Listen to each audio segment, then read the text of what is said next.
اخوان السلام عليكم. يعني احنا حكينا بالفيديو شرحنا، احنا كنا بالاردن متوجهين على انقرة، رجعنا لغينا السفرية عشان هاي الافعى. شوفوا كيف، تخيلوا الموضوع. عشان هيك شوفوا الفيديو وادعوا لنا، احنا رايحين نجهز الاواعي. شاهدوا الفيديو وادعوا لنا ان احنا نرجع بالسلامة، شاهدوه للاخر.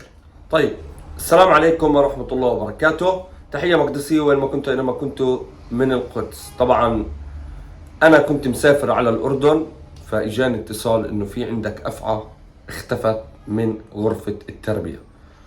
طبعا انا لما عرفت هيك على السريع رجعت من الاردن وقعدنا نبحث عن الافعى زي ما شفتوا في المقاطع السابقة، الى انه غرفة محكمة 100%، ما في إلها هروب.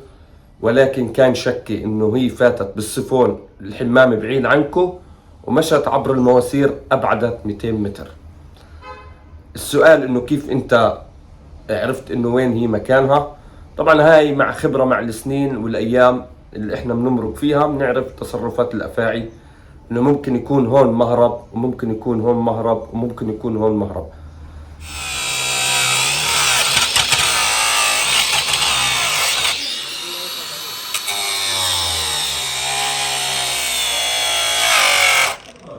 ولا راسها كلها جنبي، كلها جنبي.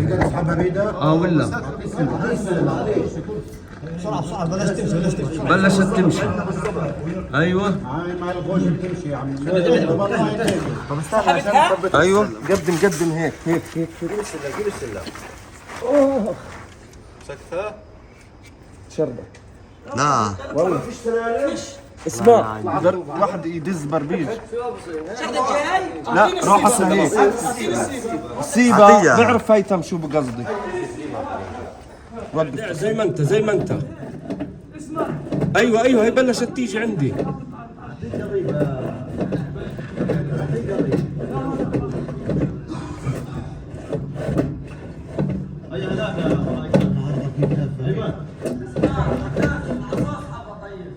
بزبطش كوع جايه.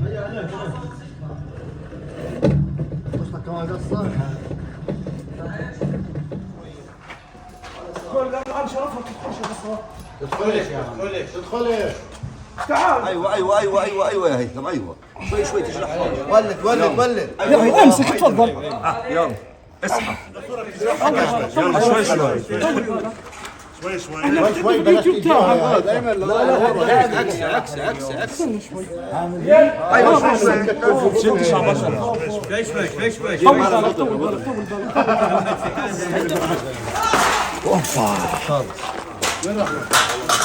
تعال مجاني تنخنق الليله من الليل.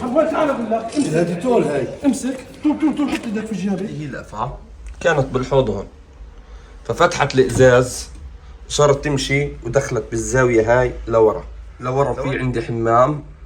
تمام، كانت جالسه وقاعده كل شيء. فتحنا هيك وفتنا لجوا. طبعا هذا هو السيفون، كانت غطايته فاتحه.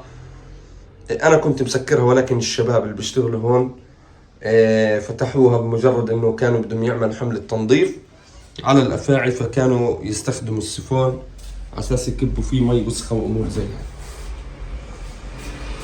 ولكن هاي اليوم رجعناها مكان محكم اكثر، عليها قفل افضل واحسن جدا. انه الافاعي تهرب، تحاول تطلع من احواضها، تحاول تتصرف تصرفات انه هي كثير تحركها بداخل الحوض. يعني هي بتضل تتحرك ففي وين في فراغ صغير بدها تطلع.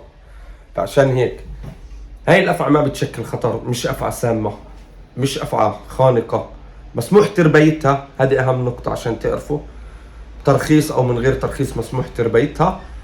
وكمان شغلة يا اخوان، انه بدي اقول لكم ما في داعي انه اذا سمعتوا اخبار انه مثلا مربي شارد تيجوا تحطوا اللوم عليه، انه تقولوا له انت ليش مش محكم احواضك، ليش مش عارف ايش.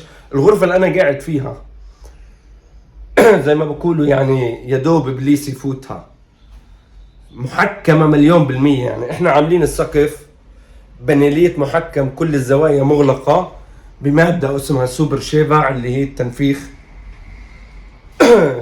مثل الاسفنج. فعشان هيك يا اخوان هذه مش قصة انه الحق على مربي او الحق على حدا، هاي الحق على الافعى بذات نفسها، انه هي حركة وشافت فراغ. يعني هي فاتت في نص الوسخ والمجاري، وانت شفتوا قديش حاولنا عشان نطلعها ما حدا يخاف منها، وسخنا حالنا و3 ايام واحنا نسلخ دش، ولحد ما الامور مشت تمام. حطنا هون الابواب كل شيء محكم على الاحواض، يعني السقف زي ما قلنا لكم، الغرفة محكمة 100%. احردون بقدر حدا يشرد من عندي؟ لا. هيك يا اخوان هذا الاشي مش على المربي زي ما قلنا لكم. عشان هيك ان شاء الله نتلاقى تعليقات حلوة زيكم، وبنقول الحمد لله ان احنا لقيناها، وهسه بدنا نرجع نكمل سفرية. فبنحكي تحية مقدسية، ادعونا يا اخوان ان نوصل بالسلامة. احنا طالعين على انقرة ان شاء الله، كنا بالاردن متوجهين على انقرة، ولكن انا رجعت من الاردن. زي ما انت شفت الفيديو كان كثير عجقة، كان حوالي كثير ناس فكروا حالهم خبراء، ولكن خبير كان حددت مكانها في المواسير بغيابي.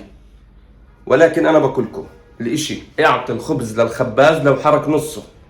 فعشان هيك احنا سلام بنروح نكمل سفرية، جهزنا التيكت وجهزنا كل شيء، وادعونا نرجع بالسلامة.